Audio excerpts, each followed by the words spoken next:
সুমিষ্ট রম্ভা, তৃপ্তি করে ভক্ষণ করব।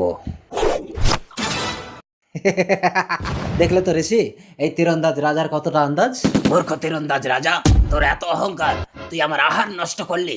আমি তোকে অভিশাপ দিচ্ছি, তুই আহারের জন্য যেটা স্পর্শ করবি সেটাই মাটি হয়ে যাবে। শকুনের সাপে কোনোদিন গরু মরে না ঋষি। তোর বিশ্বাস হচ্ছে না তো? তবে দেখ, এই নে ধর, এই রম্ভাটা তুই ভক্ষণ করে দেখা তো। দিন দেখি, এ তো মাটি হয়ে গেল। আমাকে ক্ষমা করো ঋষি, এরকম সব জিনিসটা যদি মাটি হয়ে যায় আমি তো না খেতে পেয়ে মরে যাবো ঋষি। ঠিক আছে, কোনো বিবাহিত পতিব্রতা স্ত্রী যার এখনো কোনো সন্তান হয়নি, সে যদি তার বুকের দুগ্ধ তোকে পান করায় তবেই তুই অভিশাপ মুক্ত হবি। বাবা, এ তুমি কেমন আশীর্বাদ দিলে?